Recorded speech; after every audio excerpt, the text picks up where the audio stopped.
Sorry, मी तुम्हाला एक spoiler देणार आहे, पण हे सांगणं खूप गरजेचं आहे. यामध्ये छत्रपती शिवाजी महाराज गावातल्या एका पाटलाचा चौरंग करतात. त्याचे हातपाय छाटतात, कारण त्याने गावामधल्या स्त्रीवरती अत्याचार केलेला असतो. अशीच शिक्षा त्या नसरापूरमध्ये ज्याने चिमुकलीवरती अत्याचार केला त्या माणसाला झाली पाहिजे. मला माहिती आहे असं काहीच होणार नाही, कारण आपल्यामध्ये लोकशाही आहे. पण खरं सांगू का, यांचे हातपाय तोडल्याशिवाय या गोष्टी थांबणार नाहीत. माझ्या गावाच्या बाजूला चासपड म्हणून गाव आहे. त्या गावामध्ये सुद्धा एका चिमुकलीवरती असाच अत्याचार झाला होता आणि तिच्या तर डोक्यामध्ये ती जात्याची तळी असते ना, ती हीच खरी वेळ आहे छत्रपती शासन लागू करण्याची. शिवाजी महाराजांच्या काळामध्ये अत्याचार करणाऱ्यांची कशी गत केली जायची हे सगळ्यांना कळलं पाहिजे. त्यासाठी प्रत्येकाने आपल्या फॅमिलीला घेऊन ही मूवी बघायला गेलं पाहिजे. टीजर बघून ज्यांना असं वाटत होतं की छत्रपती शिवाजी महाराजांच्या भूमिकेत रितेश देशमुख सूट होत नाही, त्यांनी खास करून ही मूवी बघितली पाहिजे. कारण 1-1.5 मिनिटाच्या टीजरवरून तुम्ही 3 तासाच्या मूवीचा अंदाज लावू शकत नाही. या मूवीला मिळणारा प्रतिसाद बघता रितेश देशमुख यांनी ज्या भावनेने छत्रपती शिवाजी महाराजांची भूमिका साकारली होती, ती भावना लोकांपर्यंत पोहोचते. आता एवढे पॉझिटिव्ह पॉईंट सांगितले, आता काही निगेटिव्ह पॉईंट सांगतो. एक म्हणजे अननेसेसरी VFX आणि CGIचा यूज केलाय. जिथं गरज नाहीये तिथं सुद्धा ग्रीन स्क्रीनचा वापर केलाय. एका सीन मध्ये हत्तीची फाईट दाखवली,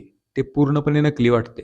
जेनिलिया ॲज अ सईबाई, त्यांचं जे मराठी प्रोनाऊन्सिएशन आहे ना, ते क्लिअर वाटत नव्हतं. असं वाटत होतं की ओढून ताणून डायलॉग बोलले. तिथं जर डबिंग झाली असती तर अजून बेटर वाटलं असतं. आता या मूवीच्या सगळ्या स्ट्रॉंग बाजूबद्दल बोलायचं झाल्यास, या मूवीचं म्युझिक, अजय अतुल हे मराठी इंडस्ट्रीला लाभलेलं परिस आहे.